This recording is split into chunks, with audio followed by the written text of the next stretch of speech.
আসসালামু আলাইকুম গাইজ। তো এই যে দেখো আমাদের একটা নতুন সাইট চালু করেছি। দেখতে থাকো, এই যে এটা স্টোর রুমটা হচ্ছে আমাদের, ঠিক আছে। আর এই যে এই কলমগুলো কাটা হয়েছে, 18টা কলম আছে, ঠিক আছে। এই দেখো এই সাইডটা কাটা হয়েছে, এই মিডলেরগুলো কাটা আছে। ওই জলে ভর্তি হয়ে গেছে, গাদা জল তো, অনেকটাই জল। এত জলে কি আর চলে, কাজ করা যায়? এই 5 ফুট করে গাড্ডাতে জল হয়ে গেছে, তাহলে কীভাবে কাজ করবে লেবার? ওই যে একটা মিস্ত্রি জল দিচ্ছে, ওই একটা লেবার ওখানে, আর ওই যে একটা লেবার বালি ফেলছে। তা আজকে ঘরটা কমপ্লিট করব, তারপরে রডের কাজগুলো আসবো। তো কাজটা কেমন হয়েছে তোমরা অবশ্যই জানাবে।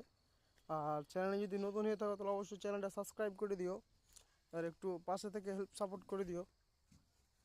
তো ঠিক আছে বন্ধুরা, আজকের মতন এখানেই শেষ। আসসালামু আলাইকুম, ভালো থাকো।